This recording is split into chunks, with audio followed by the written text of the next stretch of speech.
Isang mapagpalang araw sa iyo, kapatid. Over a cup of coffee, let us take a look at our gospel lesson found in Mark chapter 1, verse 9 through verse 15.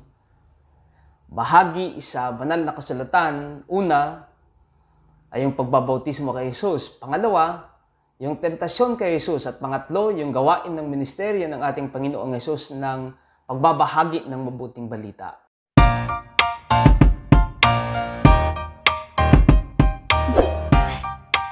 Do you want to know? After the Holy Spirit descended upon Jesus at his baptism, the Spirit also drives him out into the wilderness. So after the confirmation of his sonship on his baptism in the Jordan, Jesus was immediately led to the desert to be tempted by Satan. And take note, Jesus did neither define nor contest the Spirit's purpose relative to the presence of Jesus in the wilderness. Hindi naman nagreklamo ang ating Panginoong Jesus when the Spirit drove him out into the wilderness to be tempted by Satan. After having been confirmed as God's Son on his baptism, ang tanong, will he still be God's Son after the temptation provided for by the devil? This question perhaps reminds us of our identity as God's sons and daughters, affirmed at our baptism and its tangible consistency in the face of temptation. Tayo pa rin ba yung anak ng Diyos? Pagkatapos na tayo ay tinanggap ng ating Panginoong Diyos sa pamamagitan ng bautismo, nakikita pa rin ba yung ating identity bilang mga anak ng Diyos in the face of temptation? So Jesus, who had been confirmed as God's own Son in the Jordan, is the same Jesus who had been driven out in the wilderness to be tempted by Satan. And afterward, it is the same Jesus who ministered and shared the gospel. Pagkatapos na siya mabinyagan, he was affirmed, he was confirmed as God's Son. Pagkatapos ng temptasyon, this same Jesus went and shared the gospel. Itong si Jesus ang nagbahagi ng mabuting balita. So cognizant of the reality of temptation in the world, to live with it, to deal with it, and to defend our identity against it is necessary. Napakahalaga sa buhay ng isang mananampalataya, napakahalaga sa buhay ng isang tagasunod ng ating Panginoong Jesus on how we engage, on how we live, and on how we deal with temptations. To defend our identity as God's own sons and daughters in the face of evil, guised by temptation, demands a lifetime commitment. Mind you, it is not limited within a specific number of days or a specified number of days to conquer it. It implies a lifetime journey to overcome it. Hindi lamang yan nangyayari sa 40 araw. Sapagkat ang 40 araw is a symbolic ng napakahabang panahon na tayo ay makikipagbuno sa mga temptasyon sa buhay, sa mga temptasyon sa mundong ating ginagalawan. So it demands commitment to defeat it on a daily encounter against it in our everyday life. Temptation is found everywhere. Nakikita natin yan. Napagdadaanan natin yan sa ating pang-araw-araw na buhay. Our will to defy and reject it requires consistency not only within 40 days, but a lifetime. Sabi ko nga kanina, hindi lamang 40 araw, kundi napakahabang panahon na nandyan at nandyan pa rin yung mga temptasyon sa buhay ng isang tao, sa buhay ng isang mananampalataya. But the thing is, we should learn how to defy it. We should learn how to deal with it. We should learn how to engage against it or engage with it. The biblical narrative informs us that Jesus stayed in the wilderness for 40 days. Right? 40 araw ang ating Panginoong Jesus ay dinala ng Espiritu upang siya tuksoin ng dyablo.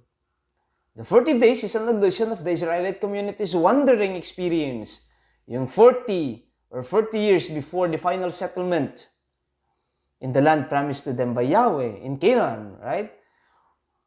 Sa loob ng 40 taon, the Israelite community was tempted to defy the authority of Yahweh and even to disobey the laws of God.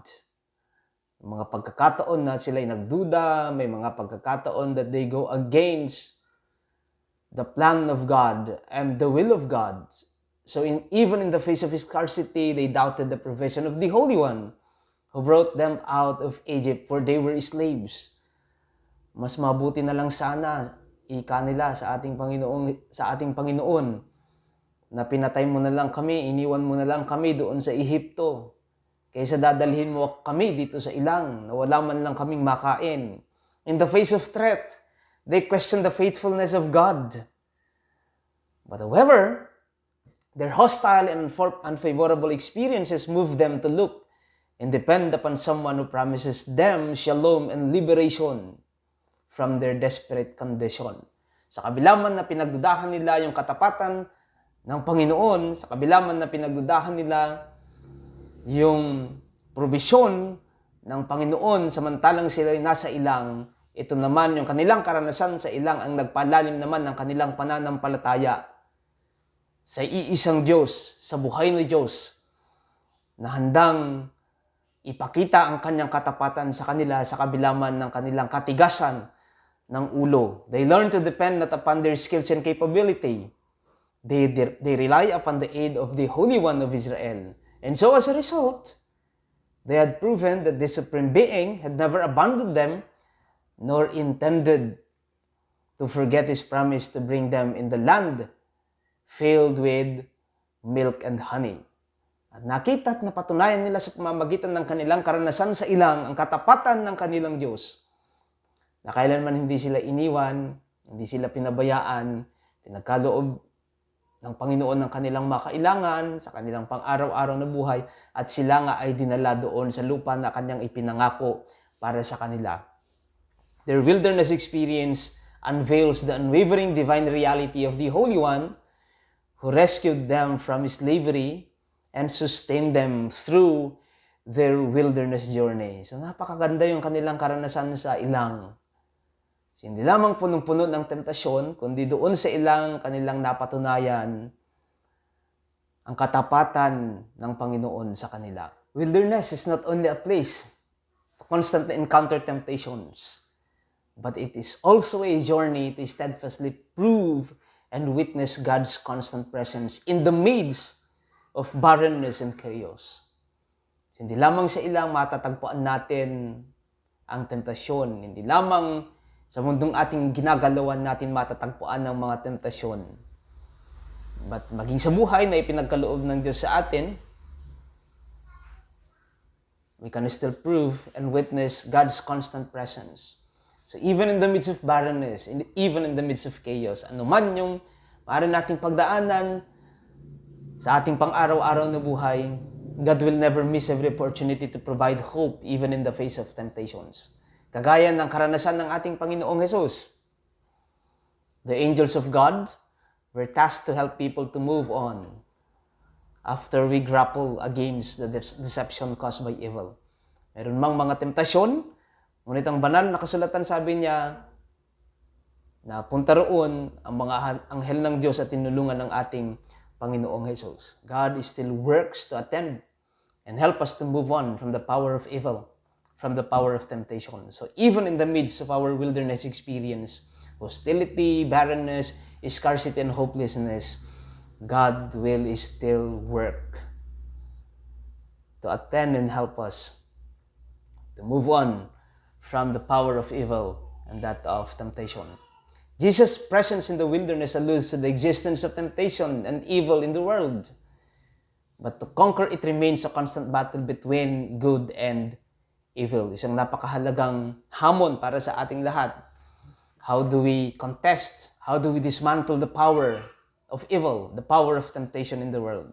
Our will to defy and disempower creates a diffusion in order to establish a culture of defiance against evil and temptation. Hindi na lamang tayo nagpapatalo sa mga jablo, sa lipunang ating ginagalawan, sa mga jablo, nangyayari tulad natin sa masamang gawain ng lipunang ating ginagalawan. Our will to defy and disempower creates diffusion in order to establish a culture of defiance against evil in the world. We are led by our faith in God, to the world, not to be governed and manipulated by evil. We are to engage and disempower its deceptive capacity. Tayong may mga pananampalataya, tayong tagasunod ng ating Panginoong Hesus, kung paanong napagtagumpayan ng ating Panginoong Hesus ng temptasyon mula sa dyablo. This is also a challenge for each and every one of us, right? To engage and disempower the deceptive capacity of evil, of temptation in the world. Moving on the other hand, doesn't stop at the process of engagement and disempowerment. Moving on from the victorious quest over temptation leads to the establishment of a favorable culture.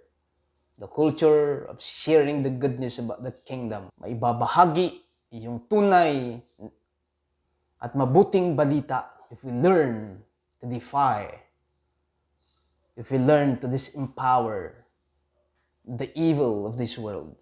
The victory of Jesus over temptation is followed immediately by the ministry of proclamation, sharing the goodness of the kingdom.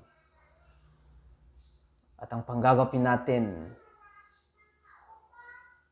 sa temptasyon ay isang mabuting balita na ang paghahari ng Diyos ay nararanasan maging sa lipunan na ating ginagalawan.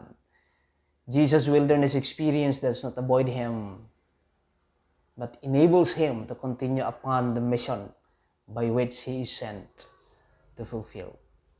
After we have been baptized, after we grapple against the temptations of this world and even that of the evil of this world, we will continue to share the good news. We will continue to share the gospel of Christ to the world. Muli, isang mapagpalang araw sa iyo kapatid at pagpalain ka nawa ng ating Panginoon.